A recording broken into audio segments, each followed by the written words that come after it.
All right, our deck list is titled Viewer Negative because I have a full collection in Marvel's Snap now.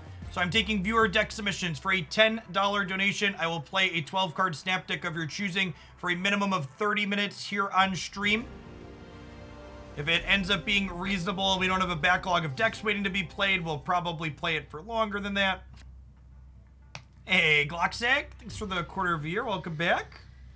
Hope you're doing all right. No 1 or 2 mana plays here to start, so we'll just pass the turn. For anybody that's new to Snap, Snap is played over the course of 6 turns. You can see that from the indicator on the end turn button here.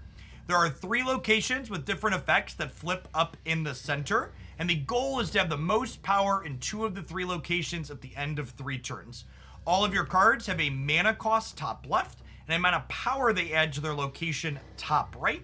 And then obviously lots of different effects and rules text to make the game more interesting than just playing cards with stats for mana. Our deck that we're playing right now is a little bit more expensive in terms of curve.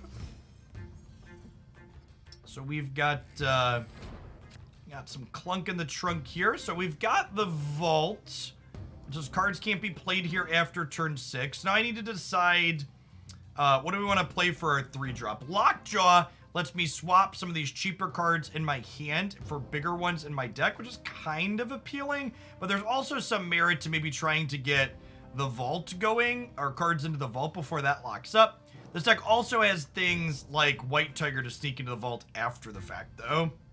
I think I'm going to Lockjaw into the Baxter building to start, then we'll like Nakia next turn to power up our hand, and then swap into our deck for potentially something else here.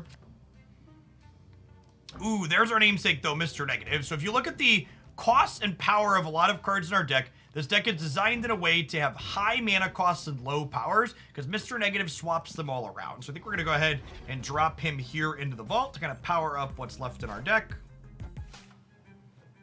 Strong guy into the Vault is strong to contest. So he's got 5 power to start here with his bonus from Okoye. And then ongoing, if they get their hand empty, he gets +6 power. So they only have 11 power here right now, but they basically have a virtual 17 here.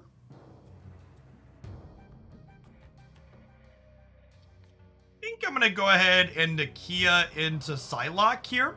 So this will make all of the cards in our hand bigger in terms of power, and then Psylocke will give us an extra energy next turn, and then Lockjaw's gonna cycle things through in our deck. So I'll turn these 1-power things into potentially more powerful things. Oh, there's no Iron Man in this deck, is interesting. That's a card I've always had in my Iron Man, my negative decks in the past, but I guess it makes sense if you're leaning into the enters play effects with Wong.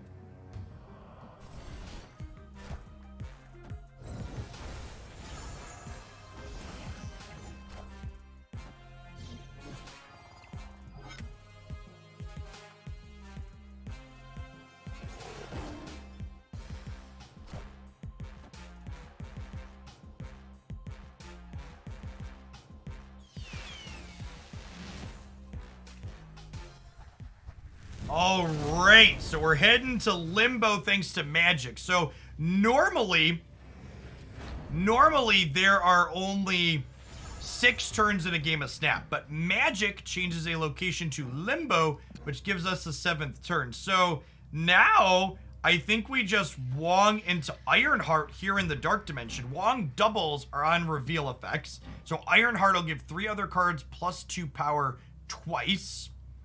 Then we can pass here, and then next turn we have Wolfsbane to trigger twice here. So we're looking to be in an okay spot to win both left and center, I think. We're probably losing right because of the strong guy, I imagine. Because they're kind of at +6 here, and Sunspot could potentially soak up some extra energy for them as well. Oh, we can also sneak cards into the Vault. That's true. Frank Spur, thanks for the entire year. Welcome back. I forgot the Vault is only locked on exactly 6. Yeah. We could technically put some more stuff into here, huh? Well, they haven't played into the Dark Dimension at all, but I guess they just Nakia'd and they have 4 cards in hand. Do I want to try and contest the Vault? I think I do, right? Well, what if I leader left and Wolfsbane right?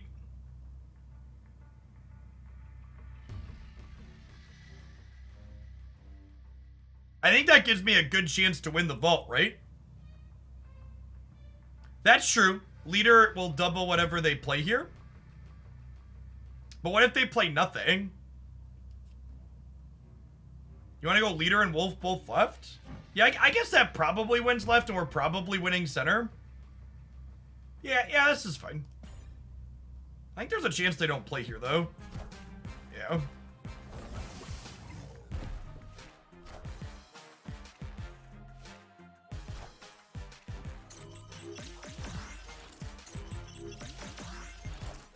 All right, did we do it? I think we did it. Unless any of these make this too much bigger. So they're gonna get +3 on their bishop here.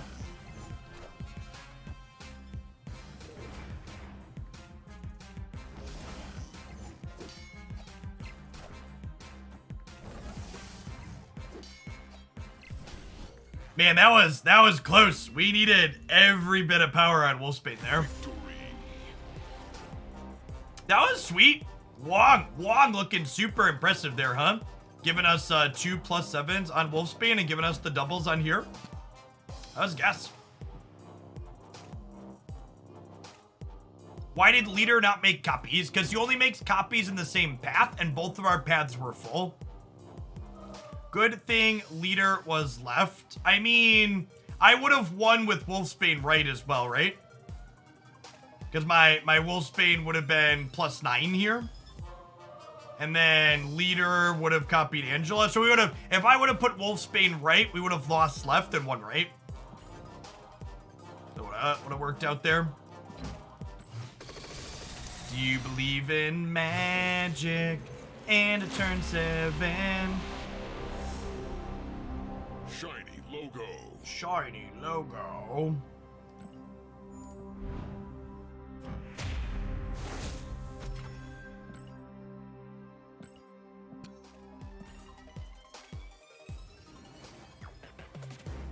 Missions to complete up here.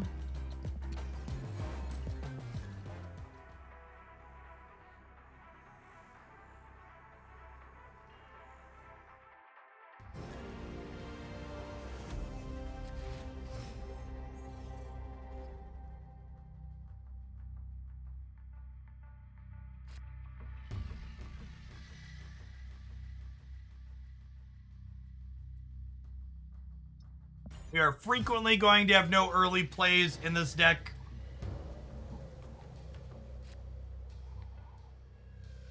Even Wolfsbane and Ironheart aren't cards that we want to play on actual 3. Yes, decks in this game are 12-card singleton. So one of the things that I actually think is very innovative about Marvel Snap is the fact that a majority of the variance in games of Marvel Snap actually comes from the locations in the center. There's like a pool of about 60 locations, and they add a new one every week. In fact, Jotunheim here was just added. So your decks end up being very consistent, but the gameplay is still very varied because how you need to play around the locations changes game to game a good bit. Well, Mr. Negative here, and then this stopped our Psylocke from flipping up last turn, which actually means we'll have 6 resources on turn 5. So we'll get to Lockjaw plus a 3-drop on 5, which is gas.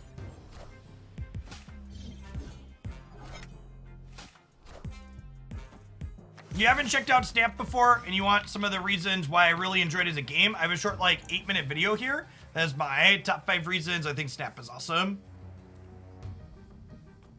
All right, so Strange Academy is going to kick things around here. So I almost feel like I should just play into Jotunheim to have control over where my cards end up at.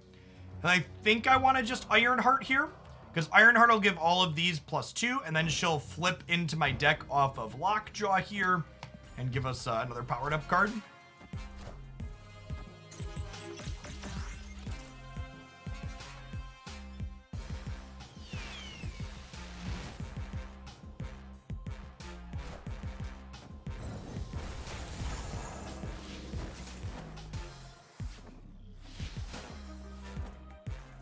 When I flipped up Sarah here, makes all their cards cost 1 less. Do you believe in magic? Do. What if I magic here? And we want a white tiger somewhere? Is it crazy to white tiger mid? How many cards do I have? There's 2 cards in my deck. So if I white tiger mid, she's going to fill 2 of the remaining 5 spots with tigers. And then she's going to flip back into my deck. And then I'm 50% to redraw her next turn to be able to like go white tiger plus wolfsbane. I think I'm kind of into that. Let's do it. So magic will turn the Strange Academy into limbo, which means there will be a 7th turn. So we'll get a next turn.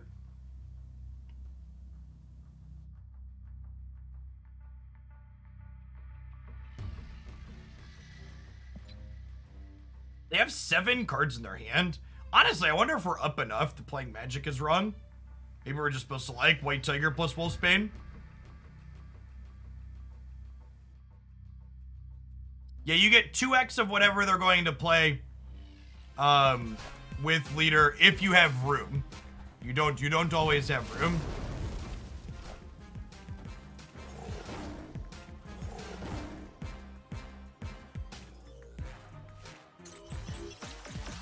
Okay, that's gonna guess.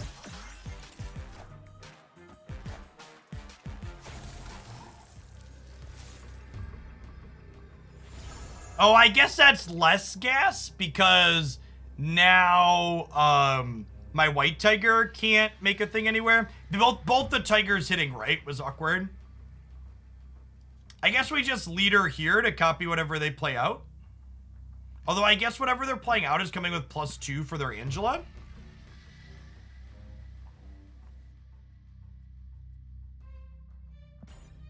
I think we're still good here.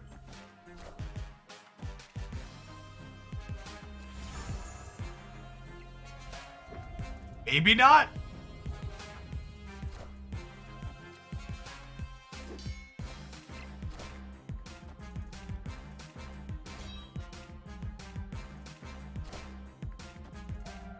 I think our trip to limbo cost us the game, Chip.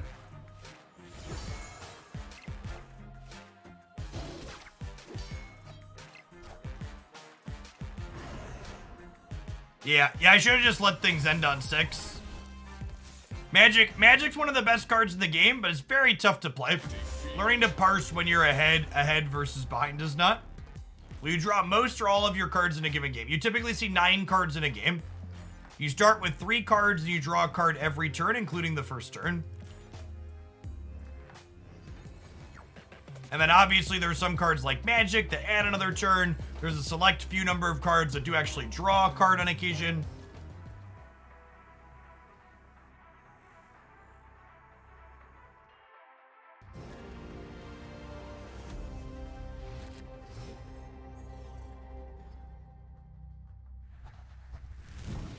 Well, we're just in limbo from the start, it would seem.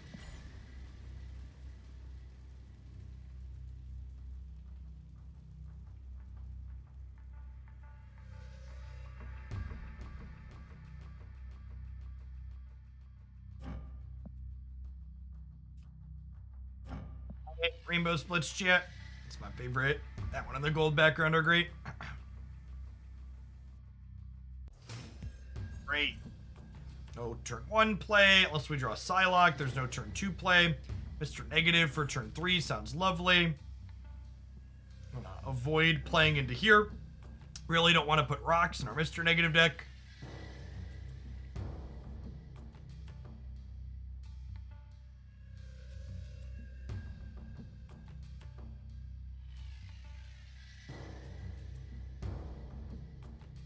The zero sum I was talking about earlier was the ladder system, not the economy. So the ladder system is played for what is called cube points here. You can see this match is currently worth 1 point at the top of our screen. And at any point over the course of a game of Snap, my opponent and I can each choose to snap to double the stakes of the game. And the stakes naturally double on the last turn. So you can, not all ladder matches are worth the same. Depending on how you utilize the snapping mechanic, you can get more or lose less depending on where you're going. I actually snap a good bit less aggressively on stream compared to off stream because people letting me play things out tends to be better for content.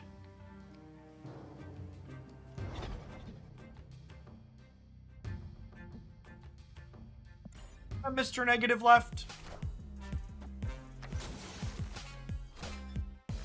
The snapping mechanic does mean with good snaps you can climb with worse win rates. It also means though that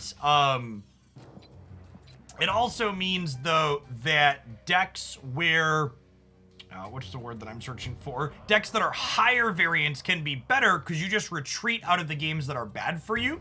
And you, for 1 cube, and you can snap early in games that are good for you to collect more when you're winning.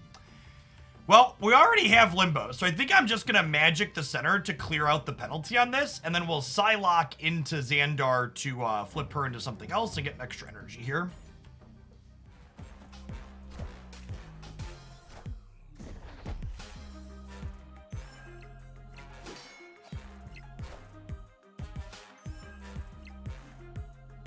Our opponent's really not going to leverage Limbo well. They're filling their board up by turn 6, it looks like.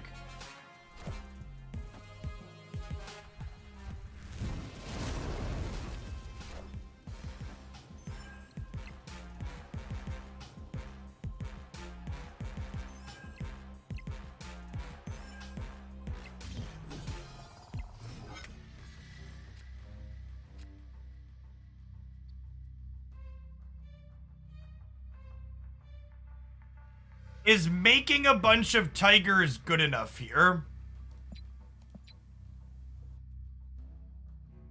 I'm not sure that it is, right? Because, like, their Angela's gonna get bigger. Because I could, like, Wong plus White Tiger in the middle.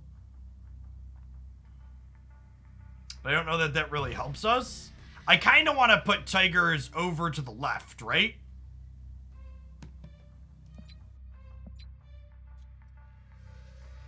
I think this is turn 6. 6 of 7 right here.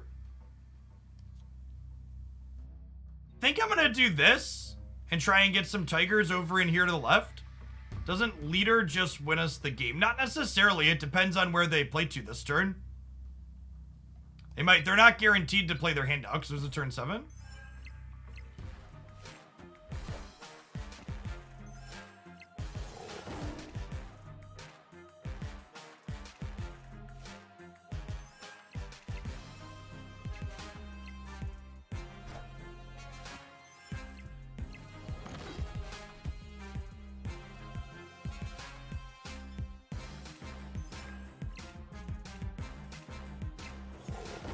All right, just like we drew it up, we got some tigers over there. They played Chavez, and now leader should lock the game up, right?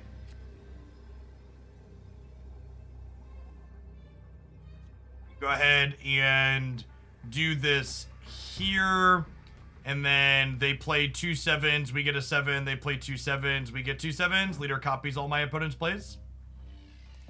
I'm gonna go ahead and snap here and say, I think I've got this. I want to double the stakes.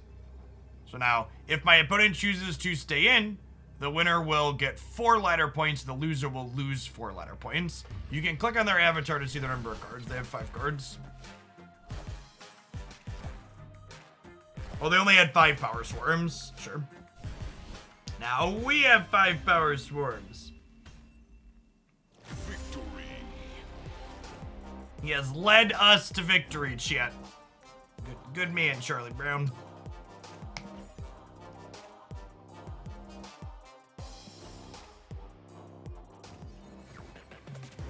Location with over 20 power, we definitely just did a bunch of that.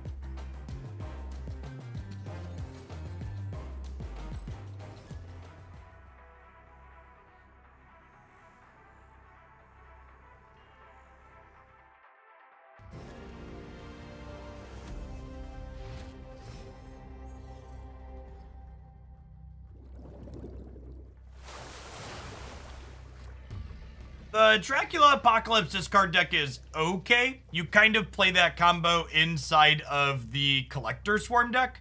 The Collector Swarm deck's definitely the best discard variation. Yeah, the new version of Sarah Zoo is one that's on my list to showcase. If you're new to the channel and you haven't seen a lot of my deck highlights before, I've played a good range of things at this point. You can find a lot of them highlighted in Deck Tech up at the Hooglandia Snap channel. There's a lot coming up there every single week as well. All of our next deck highlight boosting tomorrow. All right, we'll pass here. We do have Psylocke on 2, into Jubilee or Mr. Negative on 4. Jubilee, in the event that we don't draw Mr. Negative naturally, kind of gives us an extra look at it. Grabbing a card out of our deck. So I'd love to draw our namesake here. We missed, so we'll Jubilee mid.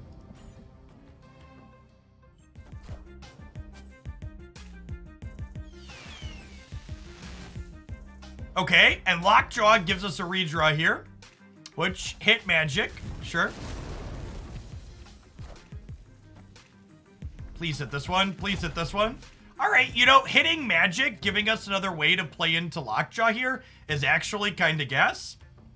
So we'll Jubilee here into Limbo again and get 2 looks at Mr. Negative. And honestly, I think I'm gonna snap here. I think that's good for us. Gambit is, yeah, okay.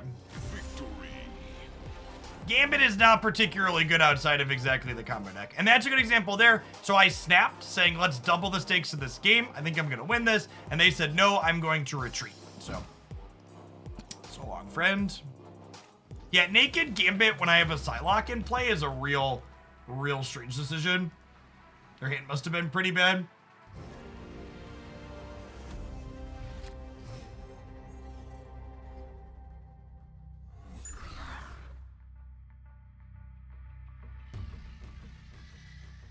You have no cards in hand. Does Gambit not do anything? No, he just blows things up for free. There's actually a Wong Onslaught Gambit combo deck where you just, like, play Gambit and, like, destroy their entire board.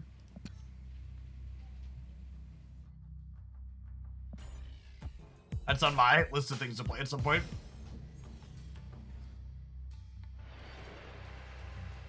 Everything's gonna slide to the right.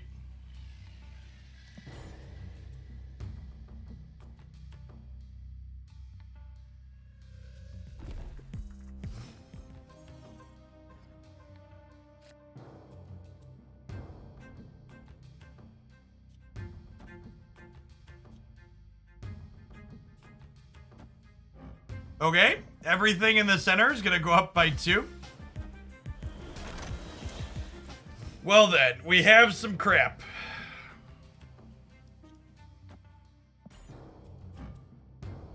This is very good against us, gunking up the board. Our deck is very hungry for board space. I've actually thought about playing Venom inside of Mr. Negative before, just for the sake of cleaning out board space.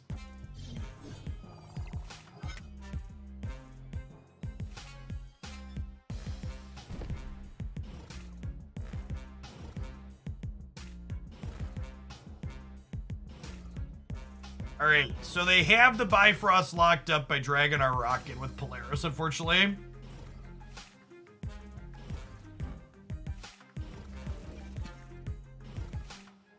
It isn't happening quickly, but the Bifrost is going to get there, champ. Although, ultimately, them leaving us with more space in our Lockjaw location isn't terrible.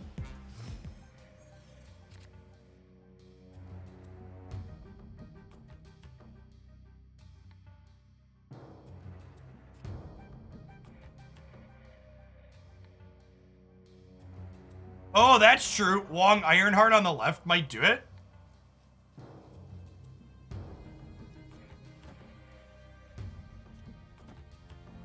I'm gonna Nakia Wolfsbane here and see what we get.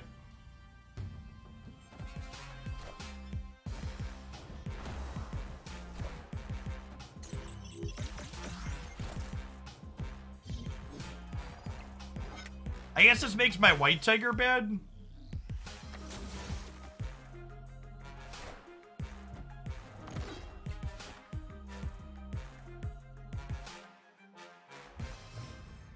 It's not so good.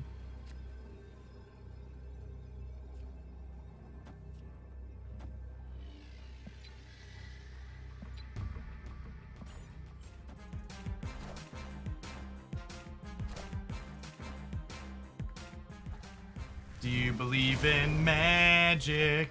And this turn 7. Do do do do do do do do do. We unfortunately do not believe in magic check. We needed to draw the Iron Heart. If we hit the Iron Heart, we could have won mid.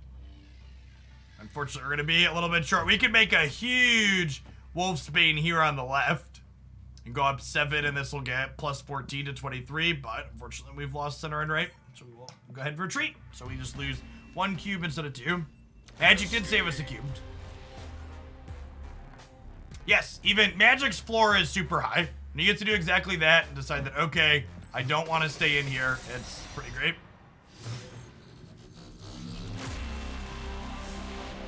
Animated frame. Upgrading your cards, like you see here, does not increase their power level. It changes their cosmetic appearance, gives you fancy backgrounds and border effects.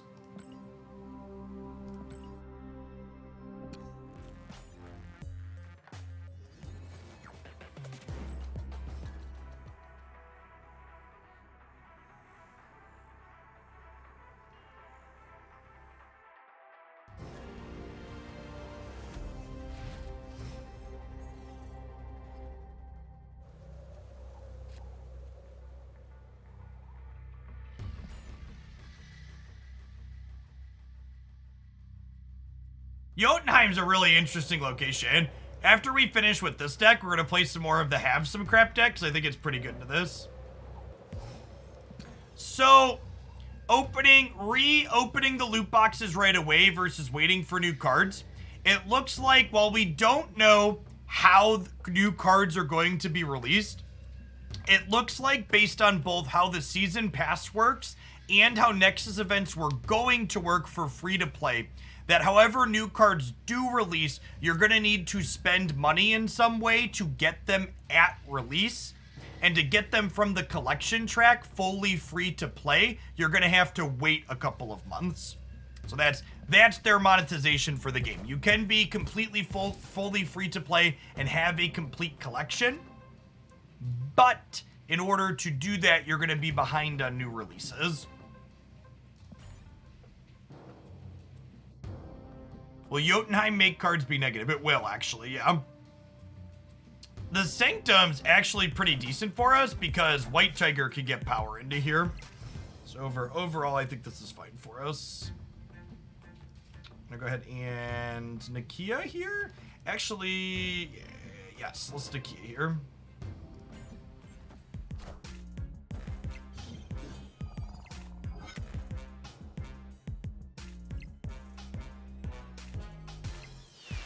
How is the in-game tutorial? It's super great because the game's super easy to learn. Like, actually cannot emphasize enough that Snap is, like, super incredibly easy to pick up. Like, I kid you not. Okay, this Snap Awesome video is, like, 8 minutes long for my top 5 reasons Marvel Snap is awesome. It includes a how to play breakdown. One of the reasons why I think Snap is pretty likely to have some decent success is in large part due to the fact that it's so easy to pick up. Are into the Sanctum there. That's lovely. All right, Wong, not super useful in the sewer. The final turn now, or is it? Or is it? I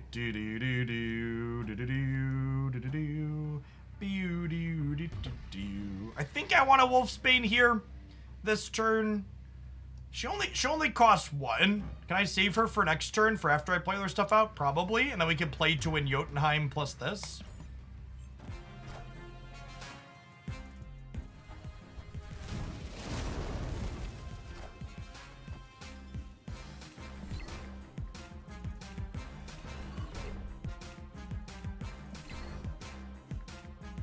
So the collector here gets bigger every time a card enters their hand from anywhere other than their deck. And Morbius here gets bigger every time they discard a card. So they discarded Apocalypse twice. That means he's currently worth 16 overall. So the question is, can I beat 16 here? This is going to go from -2 to 6 to 20, plus whatever they play here. So a -2 power is going to turn into a 20. So they're plus 22 here. So they're 27. So can I beat 27 on the left? I don't think we can, right? I could, in theory, win here, but actually I can't, right? Because Morbius and Collector are going to get bigger too. So it looks like we're torched here. And yes, so the person who asked, this game is in beta. Leader doesn't do anything because they're not going to play Apocalypse out. They're going to discard him to Dracula deterministically. Because they have 2 cards in hand. They'll play 1 into this spot, and then Dracula will discard the Apocalypse to take its power. Their deck is very good. I think the balance in this current patch is super reasonable, and there's a number of decks that are competitive, but if you ask me to pick out a deck that I think is probably the best deck right now, I think I would pick theirs. It's close though. This format definitely doesn't have like a tier 0 deck like some of the earlier formats did. Yeah, this card deck is super strong.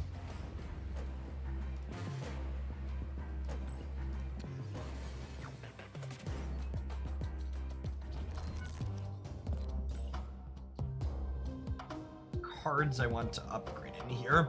I've hit a point where my collection level is at a pretty far along, so I'm mostly only upgrading cards I really like. Kind of like Korg. Or Morbius variant's also kind of cute. I'll think on it. Stew on it for later.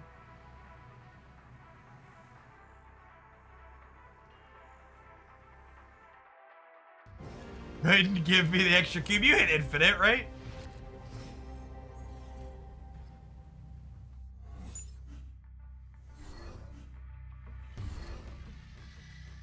Alright, Lockjaw into Jubilee is a solid 3-4 here.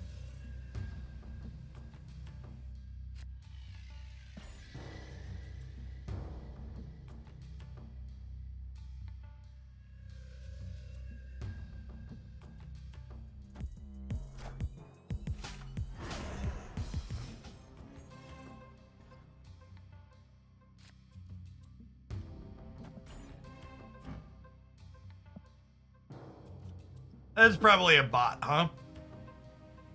Be cute. We set in queue for a second. Avengers, assemble.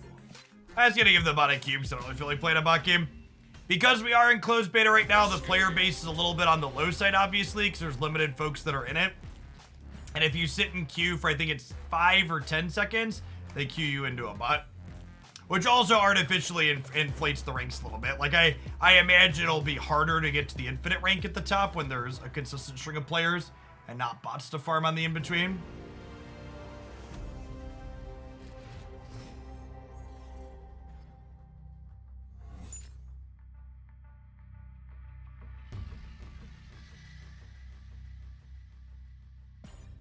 Great, negative on 1 sounds lovely.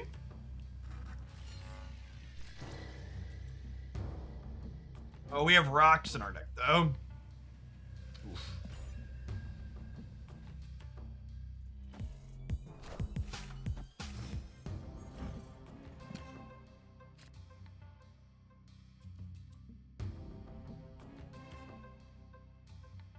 I can't decide if I want to play a rock into Mojo World or not.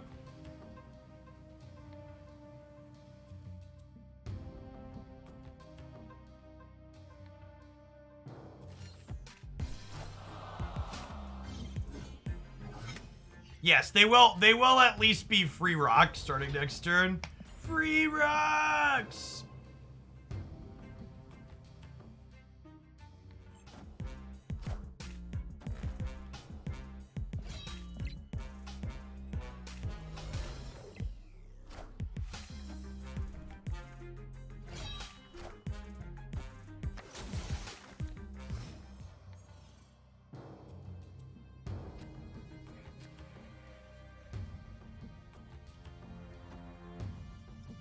A Wong into here. Actually, maybe I want to punt the collector location. We'll Wong into here. I'm playing Magic next turn. I think whatever I end up with Wong's probably gonna have low power. Hey, Senfaro, thanks for the 16 months. Welcome back.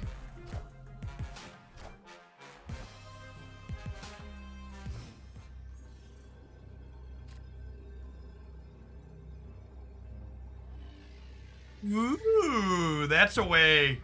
That's a way we could beat the collector here, potentially. Do I want to play a rock into Mojo World? I think I do. We'll hold on to the free one for now.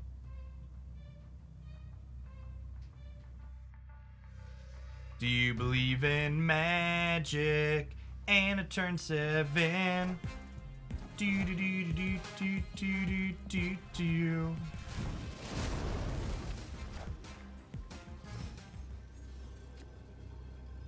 All right. Do I want to compete in Mojo World?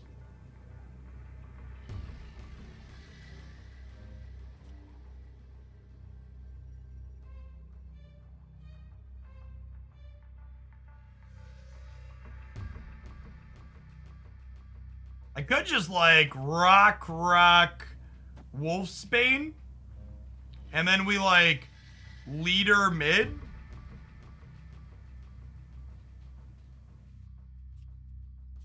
Oh, you know what I could do? We could leader mid, rock Wolfsbane, and then this way we don't lose the tiebreaker by a bunch in case it gets down close. And then leader copies whatever they play here. This triggers twice, that whatever they play here we copy as well. I think we're good here. I'll snap them.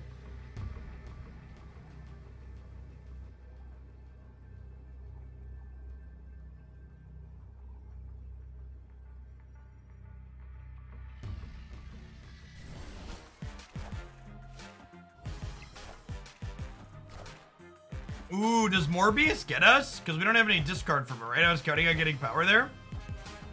No, we're good, right? Yeah, we go to 19. Sick. Oh, we lost exactly. Gross. Gross. So if I would have put the rock here instead of counting on leader. If I would have put the rock here instead of counting on leader, we'd have won. Hey, cool APC, thanks for the 10 months. Glad you're on phone with Snap. I am too. Game is great. Ooh, we're almost to our first White Tiger split. We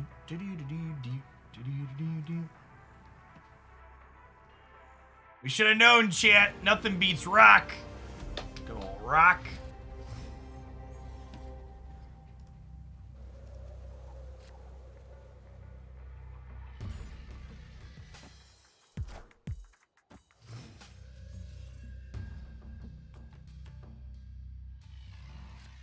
Yes, the first and only tiebreaker is most total power. That's a sweet collector variant. I like that one. I haven't seen that one before. Alright, so the miniaturized lab is locked down until turn 6.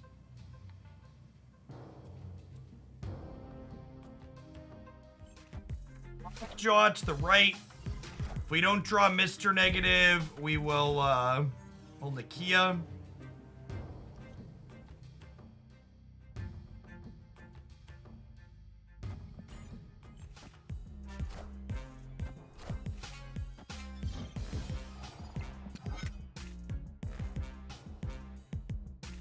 Sick.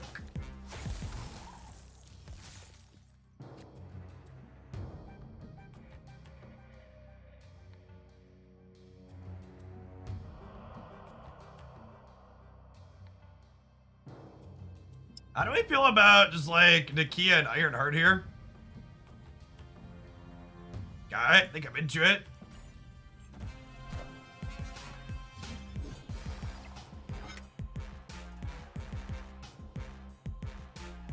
Oh, that's so sad.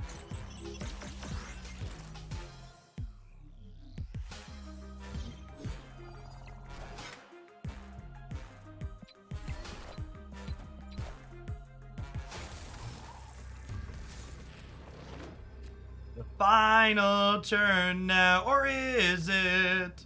Do-do-do-do-do. Do-do-do-do.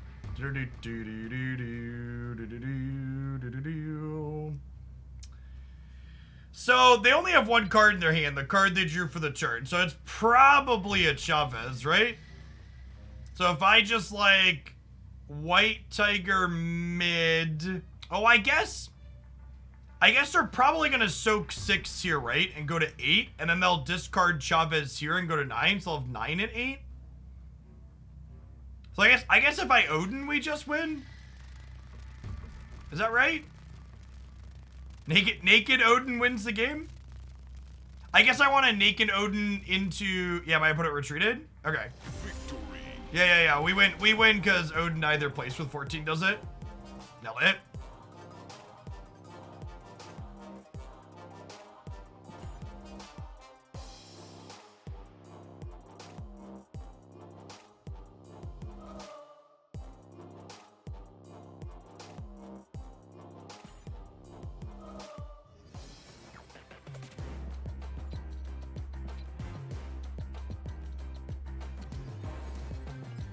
What is it, I forgot to check my variants in the shop today. That is a sweet Mystique. I do have free gold coming at some point, chat. At some point. Man, there's a bunch of gas ones in here today. Cerebro's kind of sweet too. It's like a beast looking Mystique.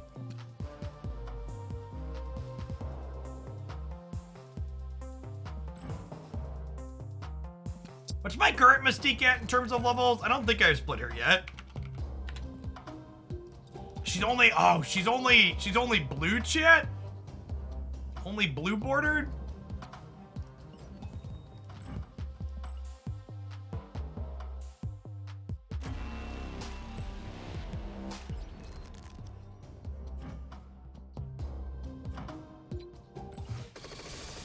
She's an enabler and a ton of next gen. We'll get some use out of this one. Frame break.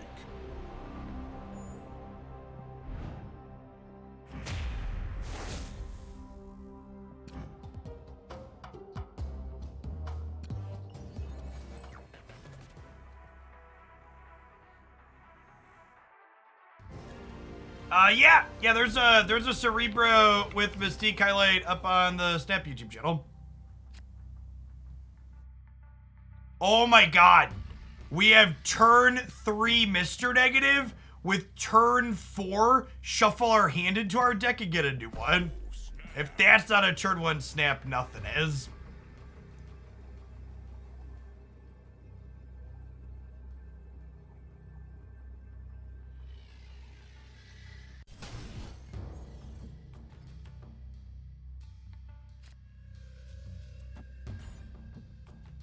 And this is really key to playing slightly higher variance decks like this that need to have a key card. When the start of your game has that key card set up and ready to go, especially like this, snap early so that way you're more likely to get more points out of it.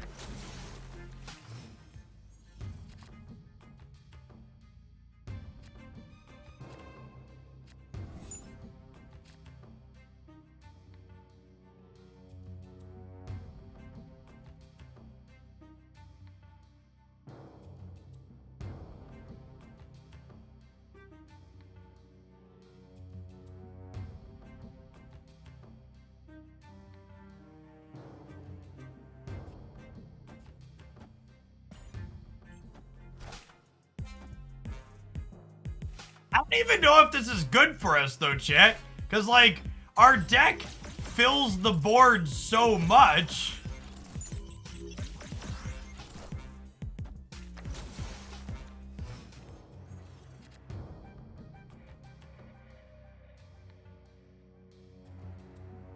Like I'm genuinely not sure.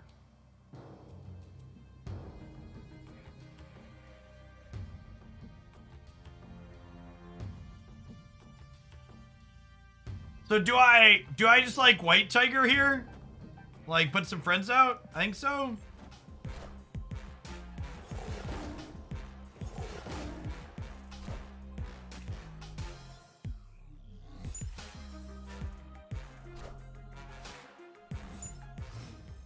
Okay, our opponent has a little bit of mana this turn.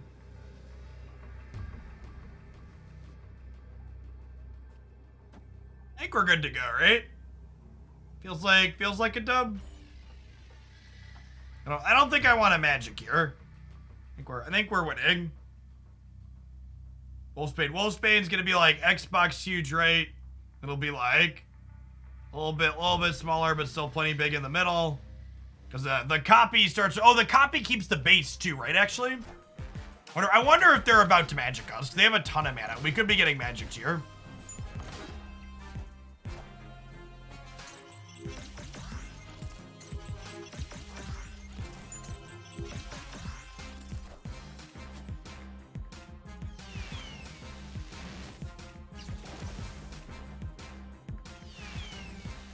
All right, they're popping.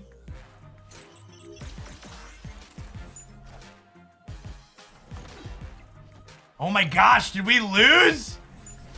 Wait, tiebreakers. Did we win the tiebreaker? What a silly game. All right, so we tied here, but we're up 15 right, and they're only up 2 here. Sometimes lucky, chat. Sometimes lucky.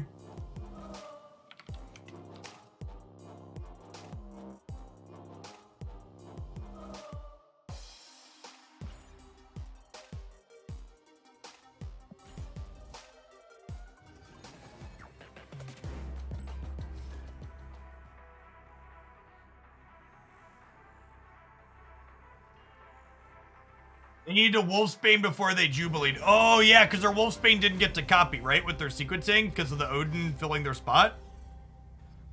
Yeah, I think you're right. We would have lost, right? Whatevs, we take those. All right, we got Jubilee on 2. And we've got Onslaught Citadel here, who can double Wong's double. Which is kind of fun. Psylocke here, hoping to draw Mr. Negative or Jubilee next turn, or Wong. Actually, Wong would be great too. Any of our forts. All right, well.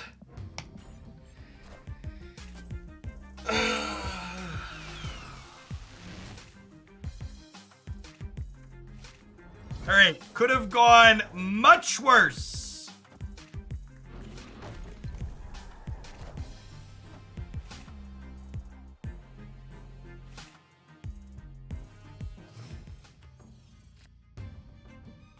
A Pog champion, chat. What a oh baby, oh baby.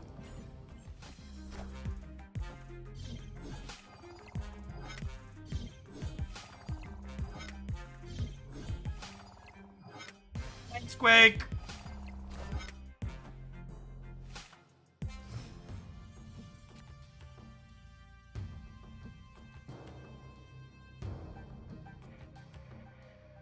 So,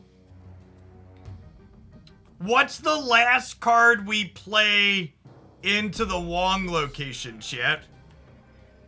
If I Wolfsbane there, we win the Wong location, but I might not need Wolfsbane there, right? Do I just White Tiger and put 4 Tigers out? Because I have 6 locations. So if I Wolfsbane here, it puts out 4 Tigers. Or sorry, if I Tiger here, it puts out 4 Tigers. Then I can Ironheart and Wolfsbane on the last turn, right? Yeah, I'm in. I'm in. Wong doubles on reveals at his location.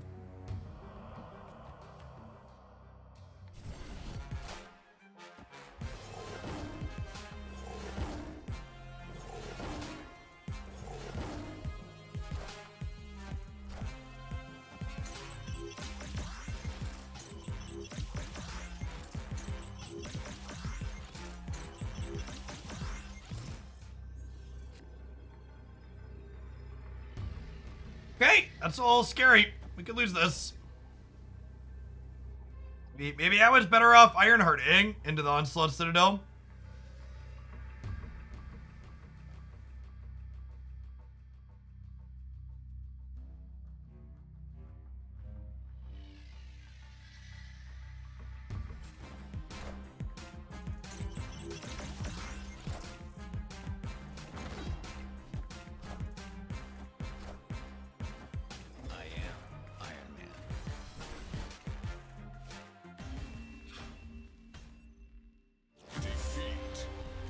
RNGesus took the wheel and drove the bus off a cliff, chat.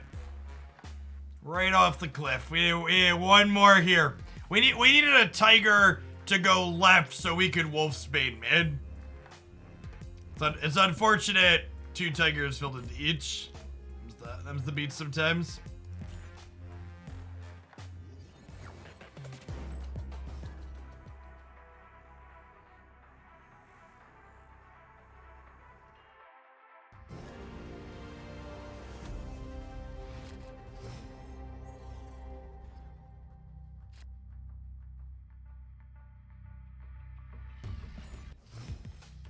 Nothing to do early.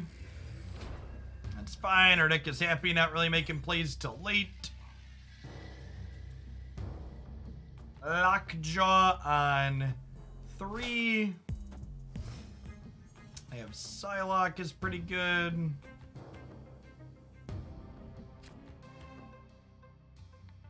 Mr. Negative is nice.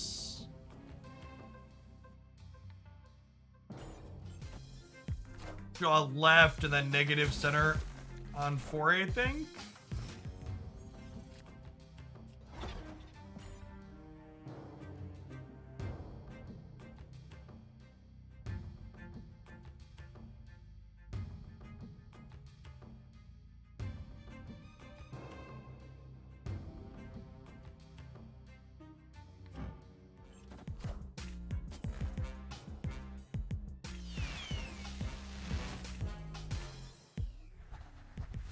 Okay, our opponent believes in magic, chat. Oh no! Oh no! Something has gone horribly wrong, chat.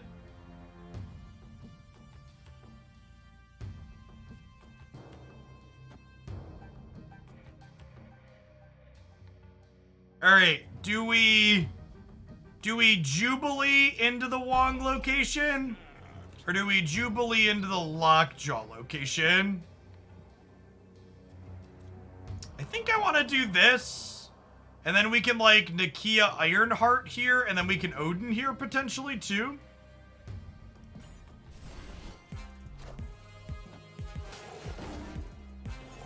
Is they're actually filling center kind of low here, right?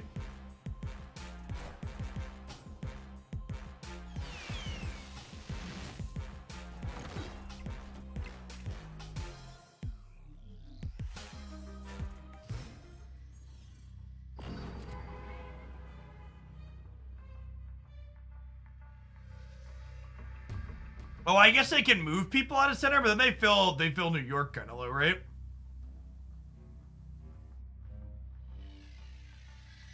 Do I want to pull anybody out of here in order to give more space? Would I rather have more Wong slots or more of these slots? I think I'd rather have more Wong slots, right?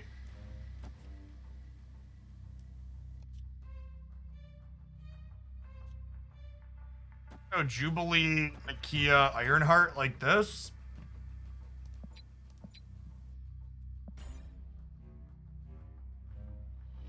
We'll see how they move things around. There's a good chance Jubilee hits our copy of Magic. We have 50% there. Killmonger not doing a whole lot here.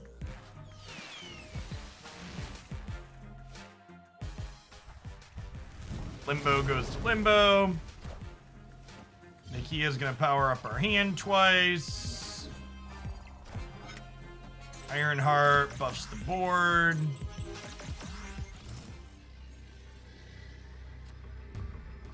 Wow, that's actually incredible. Oh, snap. And now we do this, right? Because we hit 5 power here, 7 power to here. Odin flips up here and triggers Ironheart again.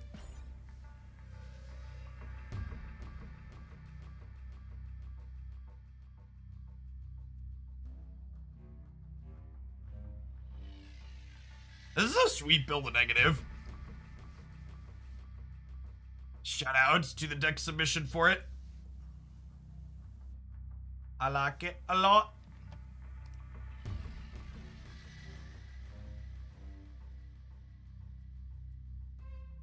Does Ironheart trigger 4 times? I don't know. Maybe I shouldn't have snapped because we were so far ahead, so I get my last turn. I might retreat here instead of giving us a show. The snap was a punch, yeah. We were gonna win.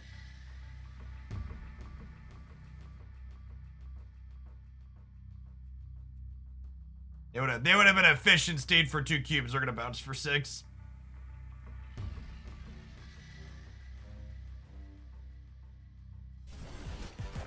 They stayed in! They're probably infinite and just wanted to see. You can't fall back out of infinite, so it's a pretty low cost to stay in once you clear it.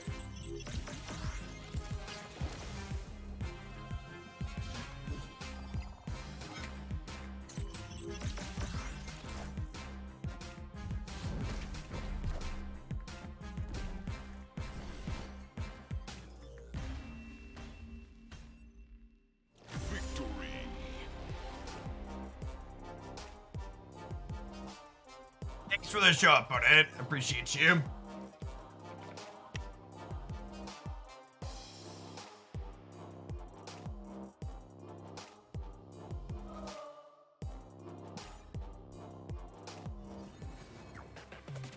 Yeah, it's like being in the mythic percentage. It's like, yeah, this is fine. All right, let's change things up. I need 1 or 2 more games with the Have Some Crap deck that actually seems pretty good into Jotunheim. To get a highlight video for that. Starting tomorrow, we're gonna have a bunch of deck highlight videos up on the Snap channel for the next week. I'm gonna do some editing tonight.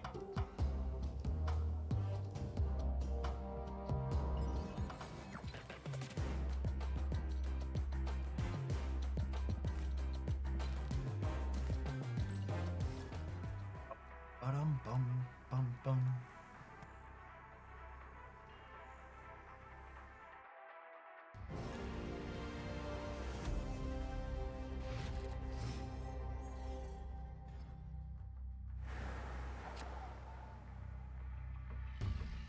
Ongoing effects are disabled here. That's fine. Oh, our start here is actually super gas, right? We get to go Iceman on 1, Black Widow on 2, Korg Beast on 3, pick them up, and they get to redeploy them for all the disruptive effects again.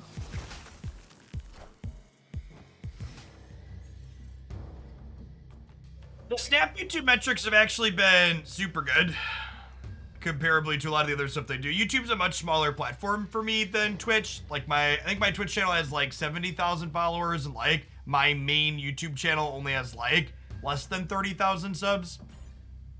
It's definitely a secondary platform for me, but the early growth on the Snap stuff has been really good. Snap's definitely the game I've been enjoying playing the most lately, so hopefully it keeps going up and I can spend more time on it. Is this a bot or just someone who played mid and is unlucky? Might be a bot with that, oh, that's sad, Scar. Okay, definitely a bot. I'm mostly bouncing out of bot games at the moment, chat. I don't really like posting bot games on the highlight channel. They're just not very interesting. I really hope we get a full open beta soon so I can stop playing bot games ideally. I think having bot games sub 30 to like put cubes into the system is good, but bot games really shouldn't happen at the rank I'm at.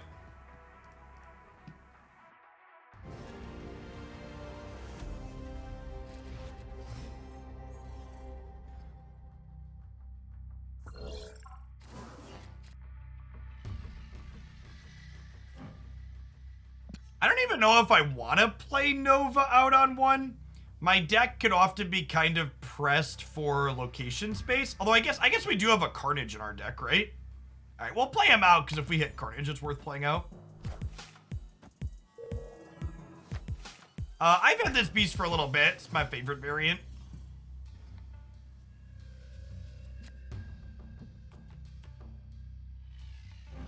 Crimson Cosmos is a little annoying. Might clear that out with Magic Leader. Play Beast and pick this up, I think, or do I want to save Beast for post debris? I might want to save Beast for post debris actually.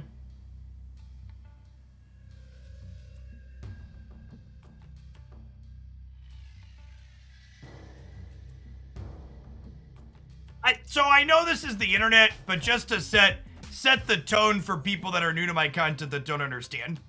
Unlike many places online, if you come into my channel and post something that should be factually backed up, but you're just saying it off the cuff like any release is X days away, Second Dinner hasn't said anything about how far away or not a release is, so maybe just like don't spew crap. It's actually fine to wait and say, I don't know. One could argue it's good even to be willing to say, I don't know. Green Goblin, filling up the Angela location here is fun. Angela gets bigger every time they play a card out. We can play Debris plus an Iceman now, I think. I think we're gonna set up to pick these back up potentially, so let's play these both here.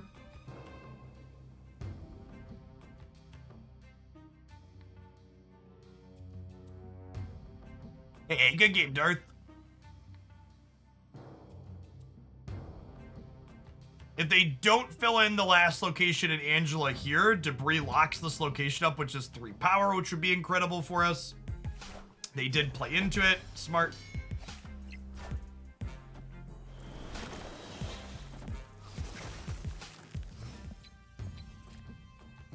So I'm going to go ahead and Black Widow here plus Beast, pick all of these back up, and then next turn we can believe in magic and replay Black Widow on them.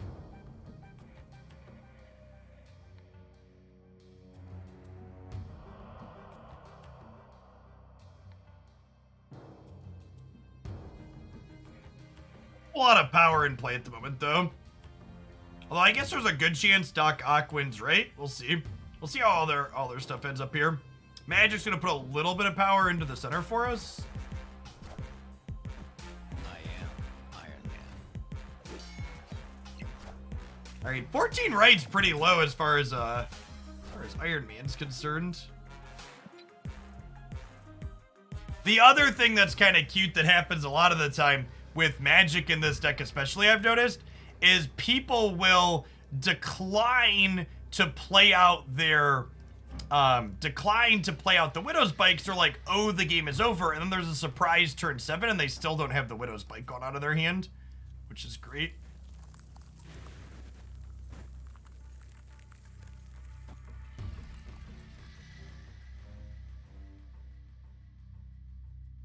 I need 15 power here to win, so I can Ice Band there, Black Widow here, and then Viper plus Doc Ock win right in theory, but then the question is, do we win left or do we win center? Which isn't a guarantee.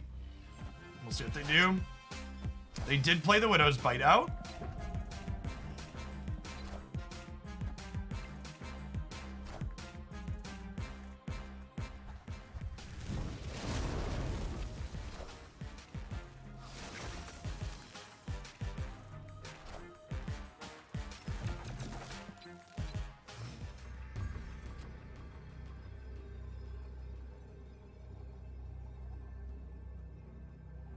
Carnage, you're a little late, bud.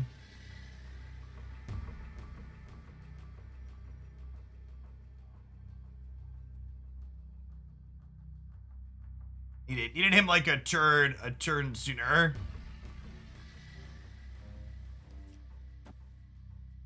So you like play this here, and hope that this beats whatever they have center. That's probably the line. Sweet, and they just have a Sentinel, because we locked them out of draw steps the last couple of turns. Yeah, we know they had more cards though, right? Like they have 5 cards in hand.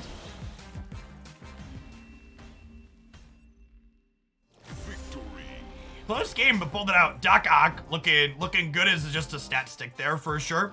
10 power for 5 resources.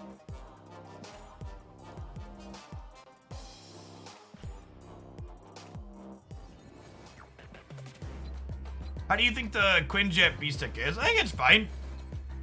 I personally like the Falcon beast deck a little bit more, but the Collector beast, the Quinjet beast deck's a little bit better against Killmonger, which is a nice resiliency to have.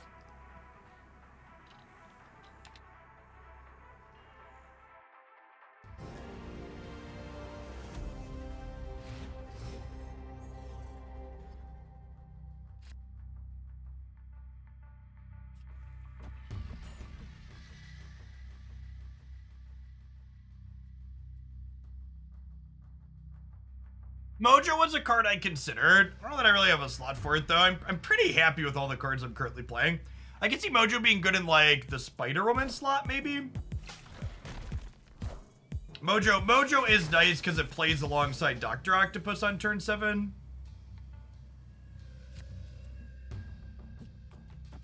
Sewer and Negative Zone. We're speaking my language, Chip. I want to snap here.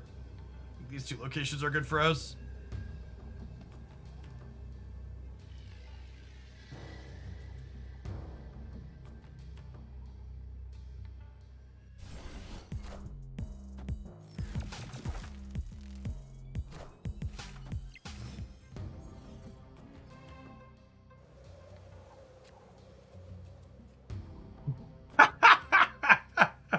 What a depressing board.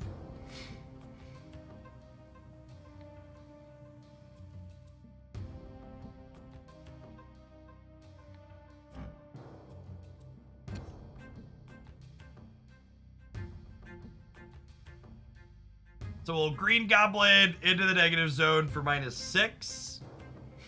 So he flips on over across.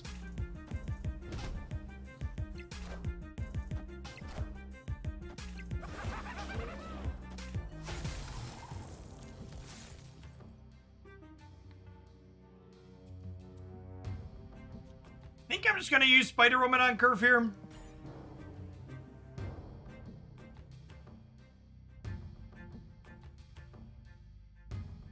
Carnage does not mind eating popsicles, yeah.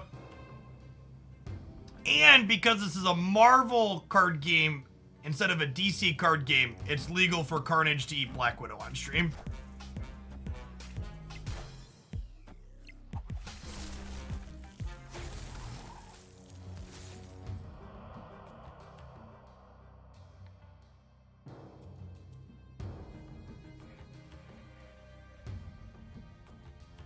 Huh? I think we just Doc Ock into the... Well, we're at -7 in the Negative Zone. Do we Doc Ock left? You want to Doc Ock into Jotunheim? Really? They don't have many cards left. I think we just Doc Ock left, right?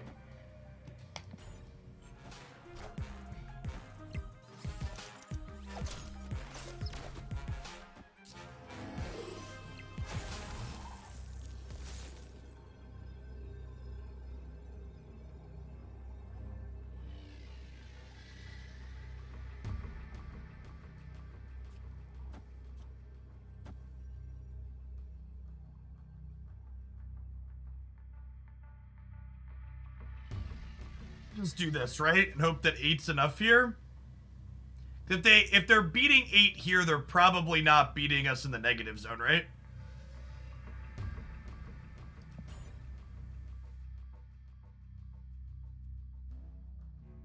Yeah, good stuff. Victory. What a fantastically silly game for this archetype. Definitely good location variance there.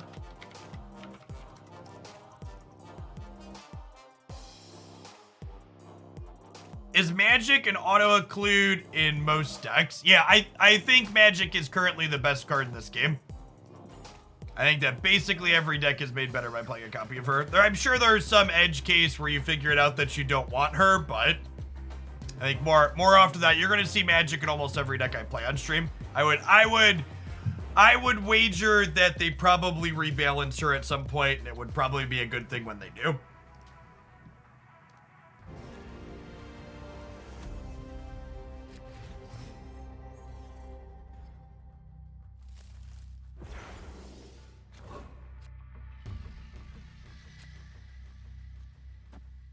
This is great. Iceman, Korg, Hood can all play into here, and then Carnage can eat up. Drawing a Beast would also be great. Let's pick these up and do it again.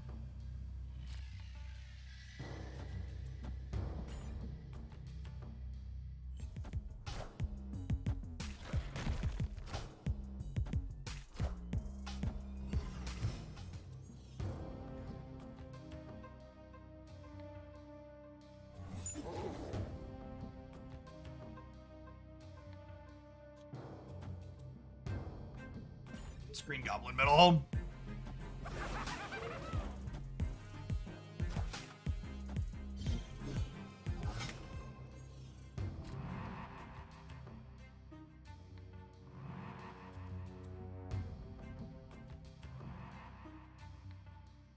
Do I want to fight over Clinton? I think I do.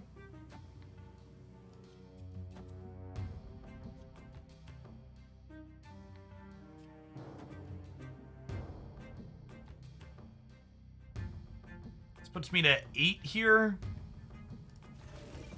Not that I want to fight over Clinton. It's so close.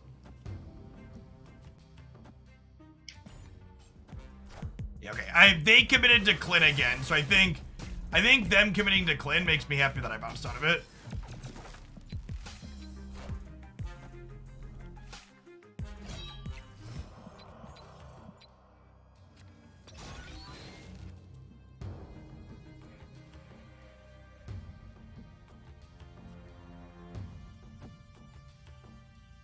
Let's Doc Ock left and see what they do. Doc Ock's actually pretty good into this archetype usually, because pulling their cards out of hand in a random order can disrupt their combo. Yeah, like hitting their Apocalypse here is usually a big deal.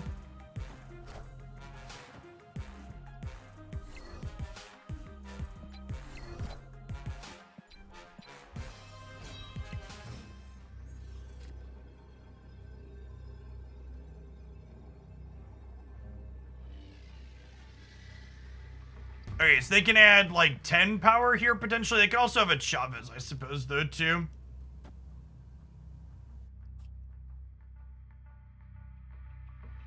This is 8 plus 3.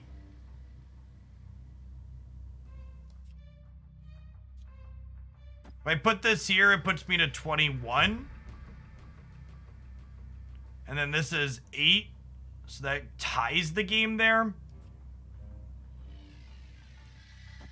So I have to do this. I think we're dead, but we can find out if we're dead. I think this is Swarm Chavez. Oh, it's only Swarm.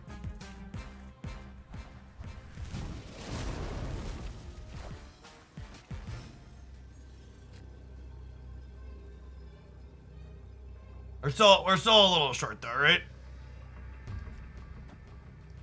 Whichever one we Spider Woman, we win, but then we lose the other. Was there a way to mix this up that I could have won? If I magic here, I'm down 3 to 21. No, I just end up losing the tiebreaker, right? Like 3 plus 8 would have gotten me to tied here, and then I win here. Bluff the snap. That would be the Chad play. We're not Chad enough to do that, Chip. Escaped. I mean, if I snap and they bounce... If they snap and they don't bounce, I lose 4. Otherwise, I can just duck for 1.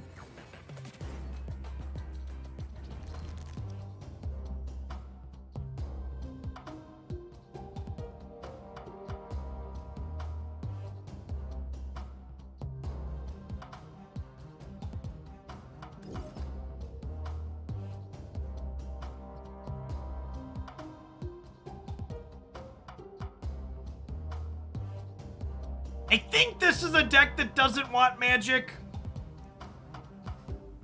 Speaking of decks that do want magic or don't magic, I think this is one that doesn't. Let's play some games with this. This deck was really good before they changed Strong Guy around. So I want to see how it feels with these changes.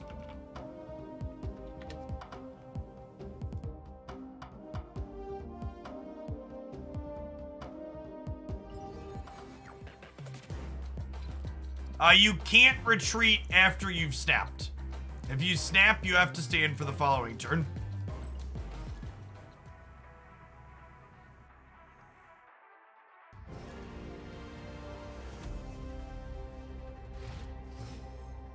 Yeah, chat, that scene isn't one we update live on stream. I just put it there occasionally when we're doing stuff, when we're showing stuff like that. Generally speaking, I actually think this base run is very bad for my deck, and I'm going to retreat on 1. Escaped.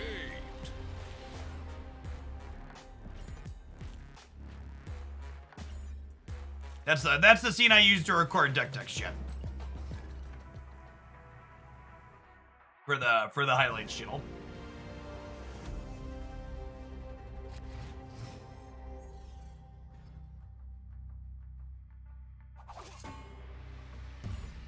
Nakia on 3 is lovely.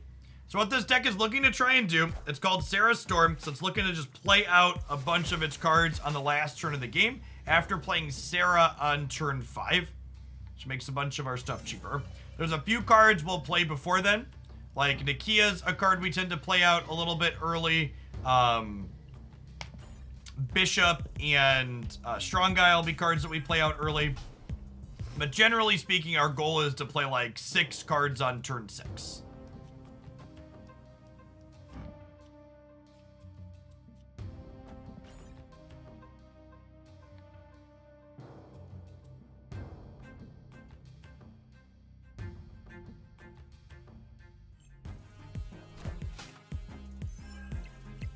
But looks like they're maybe giving up Xandar playing Nakia there.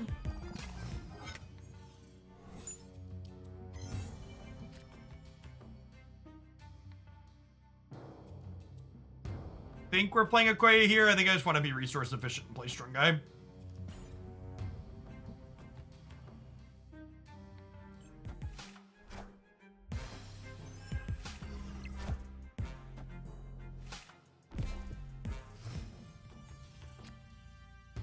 Sarah is awesome. Mysterio is a stat stick that also works with also has synergy with Bishop because he counts as playing 3 cards, which triggers Bishop 3 times.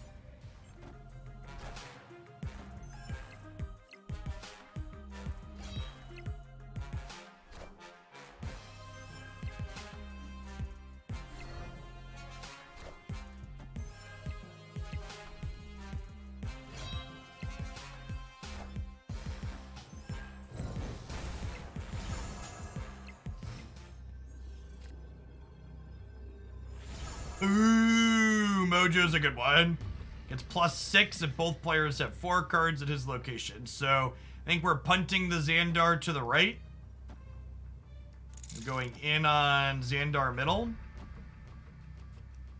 We'll play this here for tiebreaker points, but this is 6, 8, 8. So that's 16, 22. We're adding 25 here. So we're going to go to 31. And I believe we beat that. They discarded Apocalypse twice. That's still beating that if they play it there. And then this and Hell Cow and Blade all discard a card from my hand. So we'll be winning left most likely because Strong Guy is going to get +6 here going to 11. And then Nakia is going to take us to 17. How are we losing to Apocalypse Mid? They discarded Apocalypse twice, right? Apocalypse is +17. Oh, it is 33, right? Well, I'm going to lose wherever they play Apocalypse to then, right? I can't really hedge that.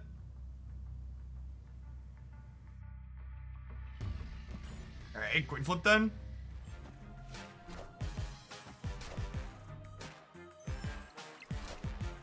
Oh, do we lose to Apocalypse left too? This client desperately needs the ability to see cards that you know in hand like Magic Arena does. I shouldn't have to exert mental energy remembering what the stats on this are, especially when the things that happen pop up on screen very quickly and then disappear. Hopefully that's something they add to the client before they get a full release. Right, when I click on their portrait to like see all the stats about them, I should get to see the cards that they've discarded, what I currently know in their hand deterministically, etc.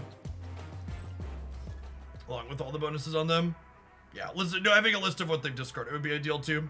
Discarded / destroyed. All that jizz should just be when I click on their picture. There's a good chance this deck that we're playing just isn't good. And that the deck that we just played against, the Discard Collector deck, just outclasses it. So, we might just get bait up here a couple of times and decide this isn't worth playing.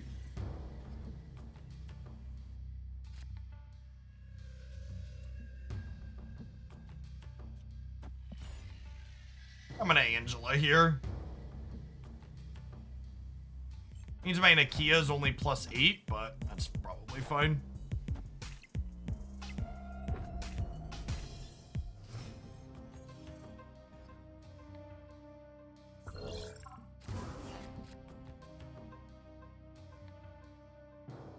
Okay, Swarm's kind of funny as an RNG card for us. You think they might nerf Apocalypse? Interesting. I don't know. We'll see.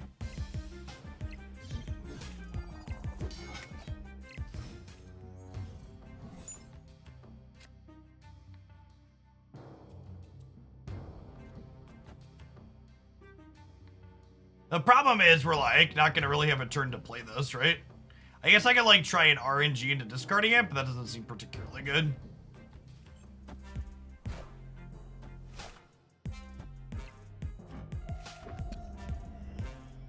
Definitely a bot. Dear Second Dinner, I would utilize a please don't pair me into bots timer and just wait longer for people. Or an open beta. Either one. Probably do the same thing. Although I guess with the open beta, with how they wait to pair people into folks that are in higher pools than them, perhaps that wouldn't solve my problem for a little while, huh? I have to wait for all the new people coming through the open beta to get through pool 1 and pool 2. It would solve it long term, though. Just not in the first couple of weeks. Okay, so I actually can't strong guy here because the swarms aren't going to discard out of my hand. We can Mojo here, and then we could do this over here, I guess.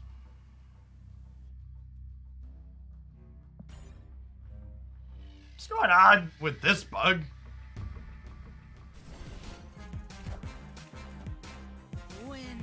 Oh, I could have played the strong guy along with playing the swarm? Yeah, it's fine.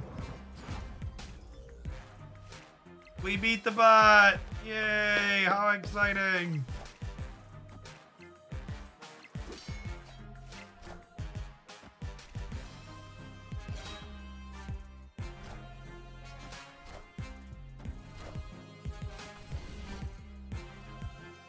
I will say we have the upside to them fixing their mess up with Nexus events is we have been getting more human players the last few days than we did last week. People who bounced out because they were annoyed about monetization, some of them anecdotally seem to have come back, so that's good. Bum ba-dum bum bum bum. GG's Mellow.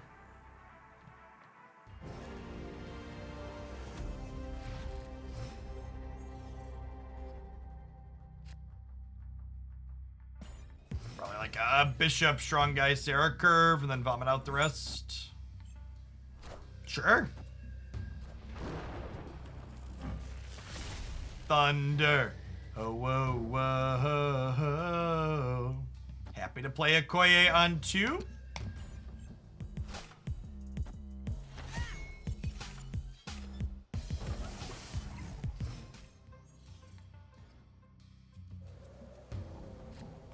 Yeah, if it only paired people above infinite into folks who are infinite, I would actually never play against anyone other than bots. So, doesn't really surprise me that it down pairs a little bit.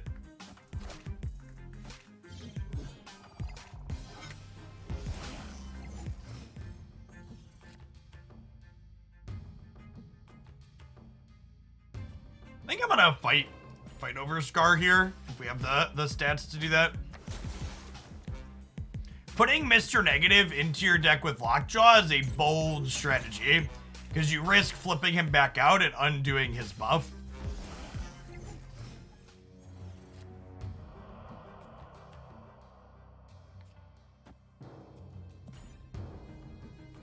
Okay, well, we'll be able to play out all 4 cards next turn that we have, regardless of what we draw, thanks to Sarah.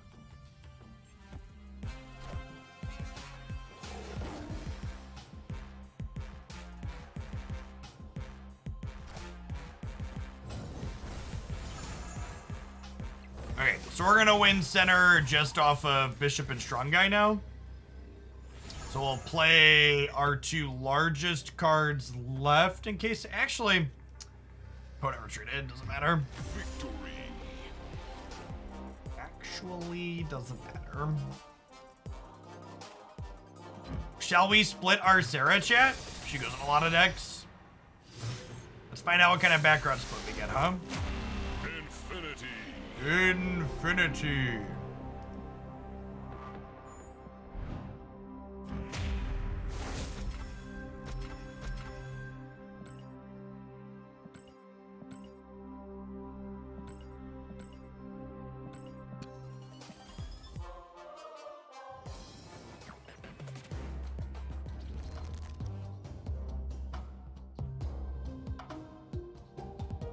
Oh, I got yellow jacket boosters at some point, Chip.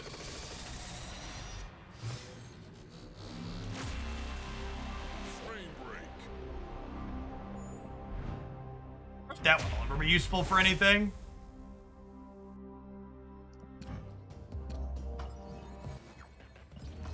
Yes, I completed my collection earlier this week. What are we looking for here, Serum?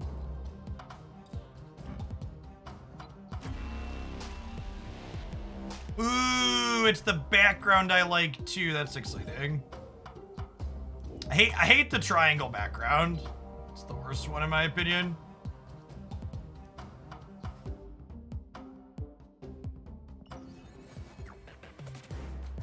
When is the game releasing? When it's ready. You'll get what you get and you won't throw a fit.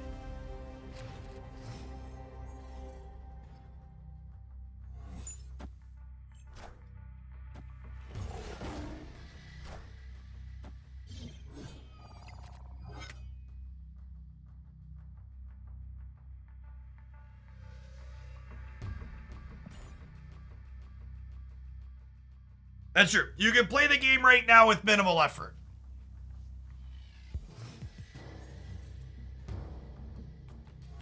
If you struggle with figuring out how to sideload this game, there's a good chance the gameplay is going to be too challenging for you anyways, and they're just saving you from yourself. It's like a gift, really.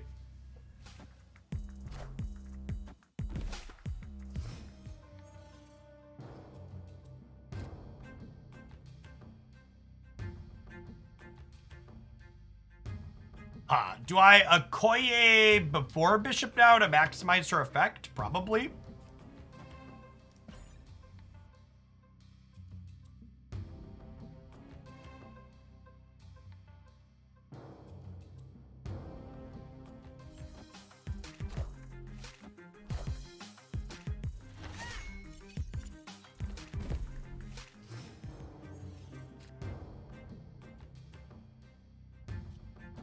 Spending money on the beta if you sideload it in is a little bit more annoying, but you can do it. No negatives to sideloading. In fact, there's a bunch of people who sideloaded who then got official invites and their accounts just like still worked as expected, so. Seems like it's mostly upside. I'm just mojoing into here. I don't know if we're gonna be able to beat this Iron Man. Iron Man's a tough one to beat.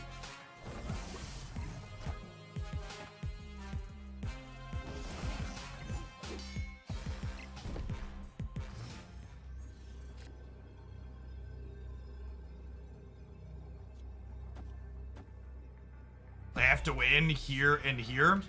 So they snapped. Mojo's gonna go to 10. I'm going to add 7, so I'm plus 6, plus 13, plus 15 here. I'm going to 24. So that means I'm 14 above them, so they have to add at least 8 here, which is possible. I'm going to be efficient staying here, I think.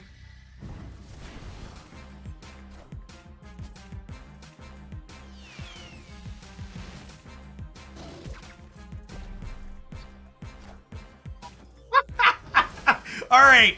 Someone in this game was a fish, chat. It wasn't me, though. There was definitely a fish present. Not I. Killmonger Sunspot. That's just good deck building right there. Oof. Oof. Victory.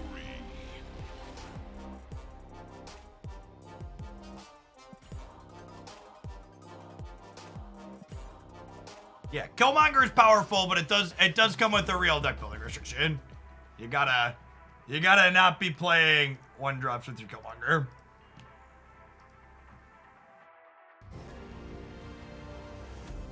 Yeah, Darth was in here earlier. Darth, what you doing, bud? Get one of those two out of your deck, especially with the Jubilee. For what it's worth, I could see Killmonger and Sunspot being fine in the same deck because you get to like choose when it's worth Killmongering or not, but you can't also do that and have a variance card like Jubilee that takes away the agency of when you make that choice. Yeah, or be playing 1-drops at 1 and die.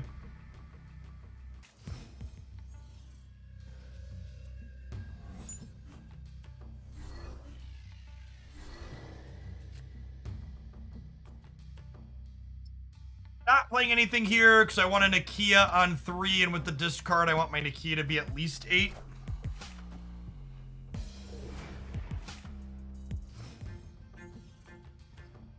Oh, you're playing Professor X alongside... You're playing Professor X alongside Jubilee as well?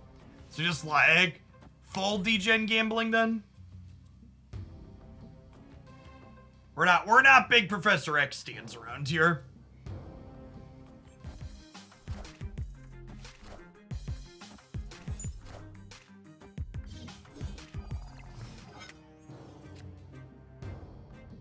If you want my lukewarm take on places like the Snap Zone, I'm gonna rant here for a minute. I think it's really actively shitty and bad that places like the Snap Zone are posting tier lists for a game like this that we literally have no information for. It's so, especially when a lot of the people that are climbing to Infinite are climbing using just like we're beating up bots along the way, right? So like even if you want to say rank is a measure of skill, you can't even use that at the moment the way rank is structured. Like it's so weird to me.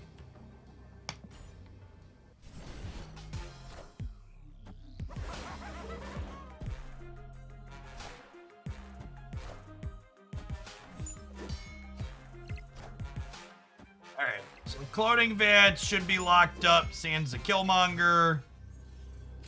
And then we can go Ant-Man, Mojo, Hellcow here, and probably win left as well.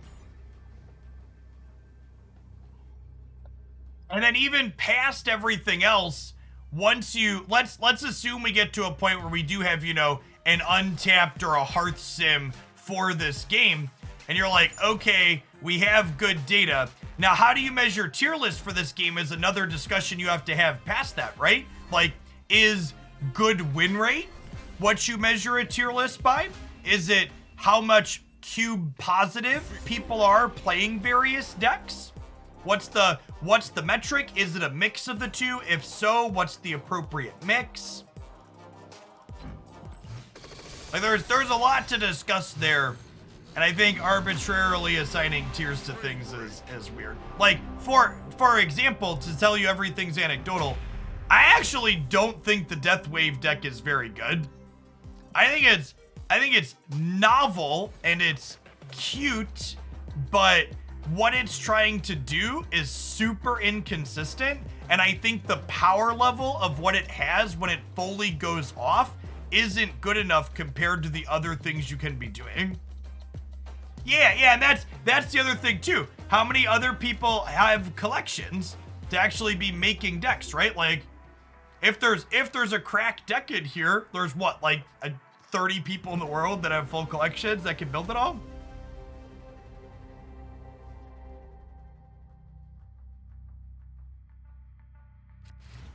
For people that are new to the channel, in a former life, before I was a full-time meme here on Twitch, I have a graduate degree and undergraduate degree in mathematics. I've spent time doing a lot of data analysis stuff for a lot of different things related to both this industry and others. I like my numbers, and it irks me when people do things they shouldn't be doing with numbers.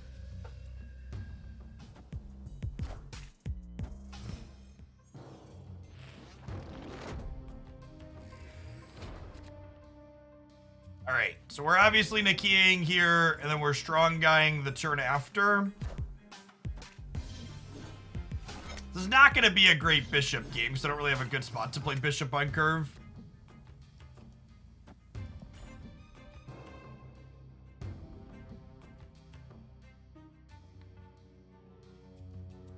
Is game available to anyone? With a simple Google search, it can be available to anyone.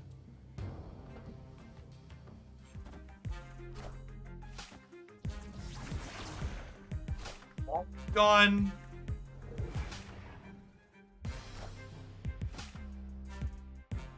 Okay, so assuming I can get my hand empty, we're winning, right? Oh, and they moved. That's funny. Okay, so we can't play there anymore. Ooh, a piece of candy.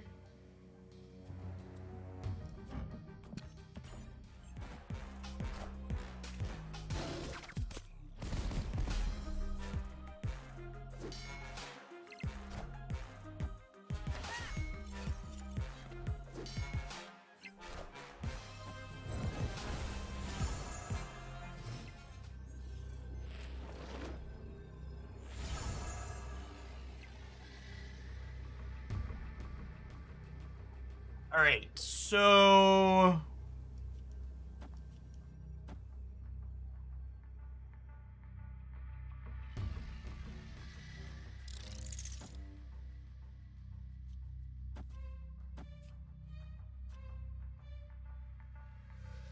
I'm out of resources. We have to shuffle those around. That's fine. They left.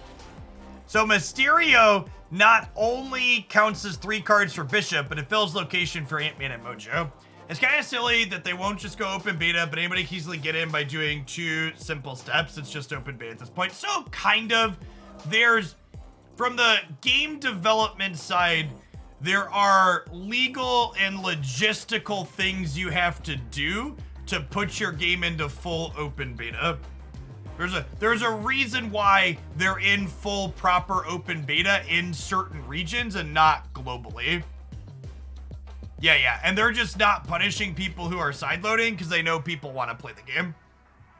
That's also a thing. Load limiting is a real thing. Calling it a full open beta will be another thing. Also, like, honestly, the Nexus events flub is another reason to have not been in open beta yet, because a lot of people are just ignoring games they can't install up front and easily themselves. So, like, they just didn't realize that that shit happened unless they caught it on a news site. So, like, there's something to be said if they're going to try things like different monetization and see what feedback is like, to do them before it's open to everybody.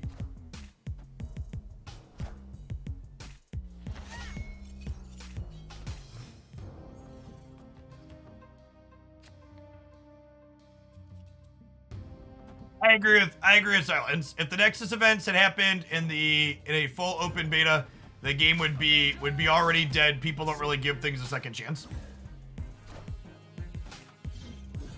In fact, I would wager a big part of what stunted Pokemon Unite's growth as a game, despite it being an excellent MOBA, is all of the pay-to-win nonsense surrounding their item enhancer system at the beginning of the game.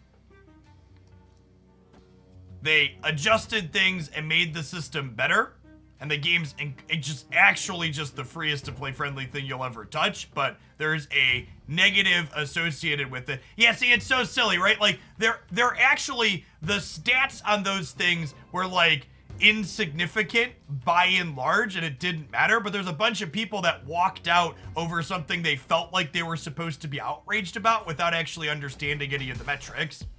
You never get to recover from bad press like that with a game. Tons of people just walk away and won't come back.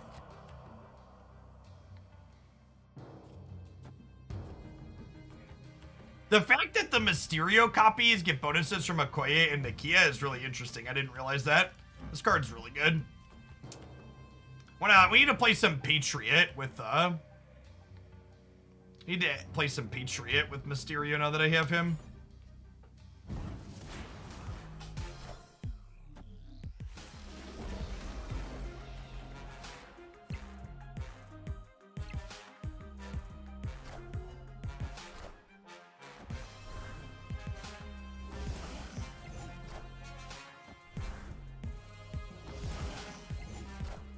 Have fun, Josh.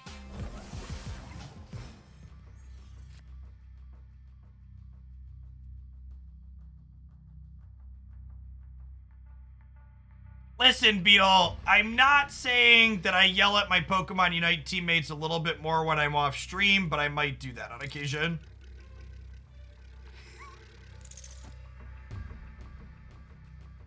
It's definitely one of the most tilting genre of games. Team games or something.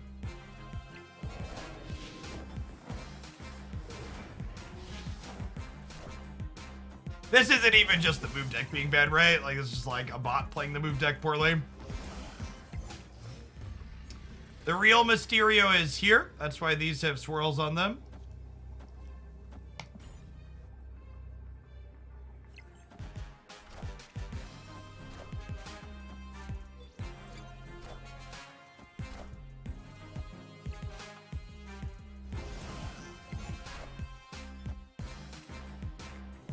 Bum, bum, bum, bum, bum, bum, bum, bum.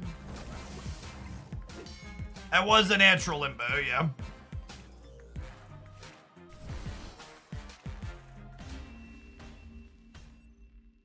Victory.